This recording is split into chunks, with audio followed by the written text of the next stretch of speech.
Well, this should make the world incredibly angry. It could prove to be the most hideous of war crimes ever recorded in this Russian invasion and bombing of Ukraine.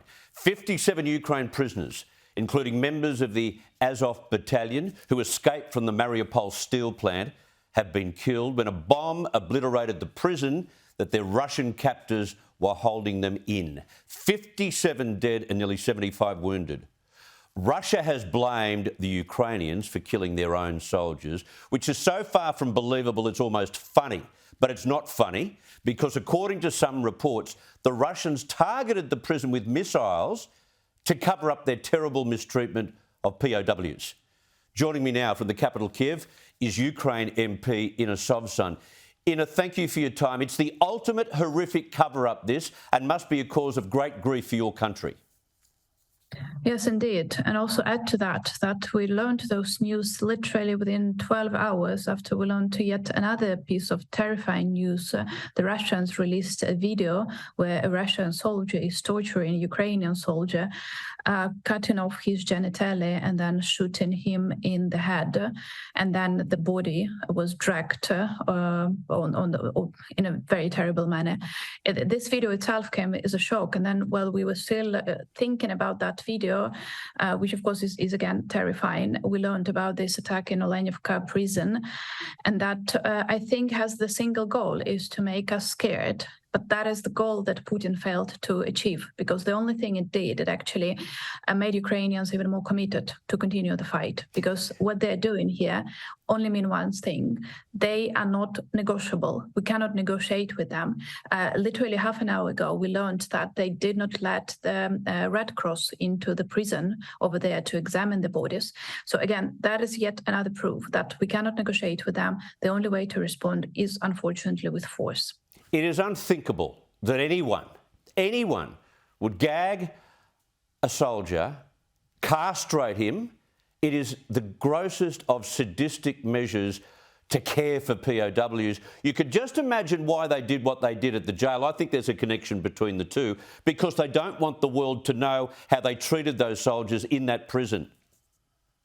Yes, indeed. But it's just so clearly, because it literally happened within the time span of 12 hours. So indeed, that is the way that they're dealing with our prisoners of war.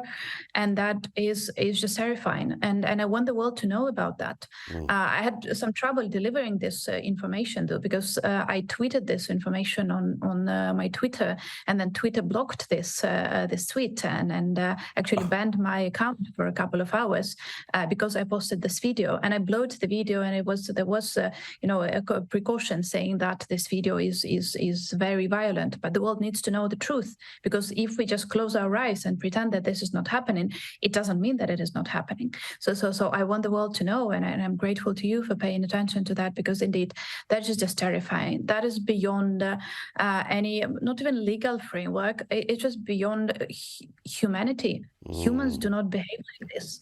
This is just terrifying. I keep on thinking about the family members of that soldier who was tortured, how they are supposed to live after this, after they have seen what happened to their loved one. It's unthinkable. And the only solution to that, truth be told, is not by blocking accounts of Ukrainian politicians on Twitter, but by providing Ukrainians with more weapons. That's the single way we can stop this nightmare from happening. But again, there is another piece of news. Just this morning, we woke up, and we are 11:35 in the morning here in Kiev, and we woke up to another piece of terrible news that the city of Mykolaiv on the south has been under heaviest shelling since the beginning of the war. And trust me, when people from Mykolaiv are saying that this was the heaviest shelling since the beginning of the war, that means something, because it is constantly being shelled. But this night, they have been shelling the city throughout the night.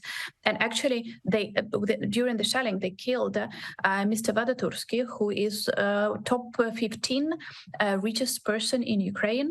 He was there. He didn't escape. He was there in his own city. He actually had business in agriculture. He was one of the biggest agricultural producers, and him and his wife were killed during this shelling. And we are still learning the details of that attack for more, unfortunately, victims of that. So this is just our daily reality right now for almost half a year now.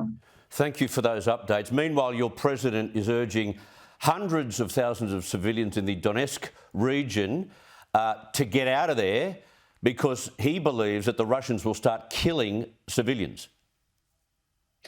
Yes, that is one of the reasons, because we do not believe, we know for sure that they will be killing the civilians. That is what they have been doing for the last 5 months over there, or in Donbass for 8 years. But there is another even bigger problem, is that we are now end of July, but in 2.5 months, winter will come here and will be cold. And the infrastructure over there is completely destroyed.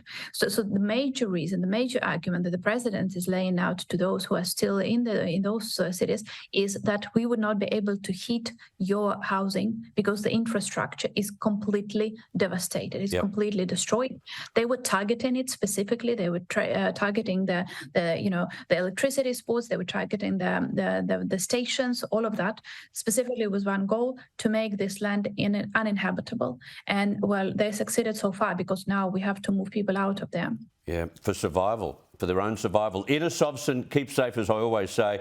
It's wonderful to hear from you. Thank you very much for your time. Just horrific to even think about what's going on.